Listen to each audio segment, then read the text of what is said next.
గౌతమ బుద్ధుడు ఒకరోజు భిక్షాటన కోసం వెళుతూ ఒక ఇంటి దగ్గర ఆగి ఇలా అంటాడు. మాతా భిక్షాందేహి. అంతలో ఒక మహిళ బయటికి వచ్చి బుద్ధుని చూసి అతనితో ఇలా అంటుంది. ఏమయ్యా, చూడ్డానికి బాగానే ఉన్నావుగా, ఇలా భిక్షం ఎత్తుకోకపోతే ఏదైనా పని చేసుకోవచ్చు కదా అని అంటుంది. అందుకు బుద్ధుడు ఏమీ మాట్లాడకుండా నిశ్శబ్దంగా వెళ్ళిపోతాడు. మరుసటి రోజు బుద్ధుణ్ణి తిట్టిన మహిళ ఇంటి ముందు నుంచే బుద్ధుడు భిక్షాటనకు వెళుతూ ఉండగా ఆ మహిళ గౌతమ బుద్ధుణ్ణి పిలిచి ఇలా అంటుంది. ఏమండి, నిన్న నేను మిమ్మల్ని పరుషంగా మాట్లాడాను, కానీ మీరు నన్ను ఒక్క మాట కూడా అనలేదు. మీకు నా మీద కోపం రాలేదా అని అంటుంది. అందుకు గౌతమ బుద్ధుడు ఇలా సమాధానం ఇస్తాడు. అమ్మా, ఇప్పుడు నా దగ్గర ఉన్న భిక్ష పాత్ర నీకు ఇస్తాను. అది మీరు తీసుకుంటే అది మీకు చెందుతుంది, నీదవుతుంది. అలా కాకుండా మీరు తీసుకోకపోతే మీది కాదు. అలాగే నిన్న నాతో మీరు కోపంగా మాట్లాడారు. ఆ మాటలు నేను స్వీకరించలేదు, కాబట్టి ఆ మాటలు మీకే చెందుతాయి. అవి నాకు చెందవు కదమ్మా అని అంటాడు. దానితో ఆ మహిళ పశ్చాత్తాపంతో చాలా బాధపడుతుంది.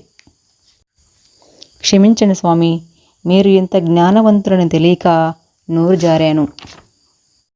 మరుసటి రోజు బుద్ధ భగవానుడు తన శిష్యులతో ఉండగా అక్కడికి ఒక వ్యక్తి వస్తాడు. సామే, నా సమస్యకు పరిష్కారం చెప్పండి. ఏంటో చెప్పండి నాయనా. నాకు విపరీతంగా కోపం వస్తుంది స్వామి. ఆ కోపంలో ఏం చేస్తున్నానో నాకే తెలియట్లేదు. చాలా క్రూరంగా ప్రవర్తిస్తున్నాను.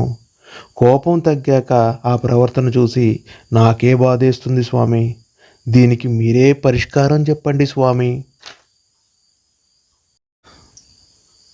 సరే నాయనా, ఆ పక్కనే నీటి గుంట ఉంది, దాంట్లో 4 రాళ్ళు వేసిరా నాయనా అని చెప్తాడు. ఆ వ్యక్తి అలాగే చేస్తాడు. 4 రాళ్ళు వేశాను స్వామి. ఆ నీళ్లు ఇప్పుడు ఎలా ఉన్నాయో చూసిరా నాయనా. స్వామి, ఆ నీటి మడుగు చాలా మురికిగా బురదమయంగా తయారైంది స్వామి. నాయనా, ఆ మడుగుని 2 నిమిషాల తర్వాత మళ్ళీ చూసిరా నాయనా. స్వామి, చూశాను స్వామి. ఆ నీరు అలాగే మురికిగా ఉన్నాయి స్వామి.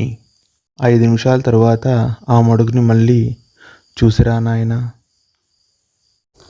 ఆ వ్యక్తి ఆ గుంట వైపు చూడగానే ఆశ్చర్యపోతాడు. నీళ్ళన్నీ తెల్లగా, లోపల ఏముందో స్పష్టంగా కనిపిస్తూ ఉంటుంది. ఆ వ్యక్తి ఆశ్చర్యంతో ఇలా అంటాడు. స్వామి, నీళ్లు మునుపటిలా స్వచ్ఛంగా నిర్మలంగా ఉన్నాయి స్వామి. ఇదే నీ సమస్యకు పరిష్కారం నాయనా.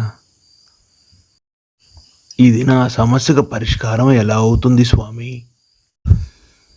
నాయన, ప్రశాంతంగా ఉన్న నీటిలో రాయి వేశావు, అది బురదమయమైంది. 5 నిమిషాల తర్వాత ఆ బురదమైనటువంటి నీరు మునుపటిలాగా ప్రశాంతంగా, నిర్మలంగా, స్వచ్ఛంగా తయారయ్యాయి. నాయన, అలాగే నీ కోపం కూడా 2 నిమిషాలు మౌనం ఉన్నట్లయితే కోపం తగ్గుతుంది. మంచేదో చెడేదో ఆలోచించే విచక్షణా శక్తి నీకు వస్తుంది. కోపం వచ్చినప్పుడు అక్కడ నుండి పక్కకు వెళ్ళి మౌనం వహించి ఉండు నాయన. ఫలితం అద్భుతంగా ఉంటుంది. నీటిలోని బురద అడుక్కి చేరే సమయం ఎలా ఉంటుందో నీ కోపం శాంతంగా మారడానికి కొంత సమయం పడుతుంది. ఈ సత్యాన్ని నువ్వు గ్రహిస్తే ఎటువంటి అనర్థాలు నీకు రావు నాయనా. స్వామి, నా సమస్యను పరిష్కరించినందుకు ధన్యవాదాలు స్వామి.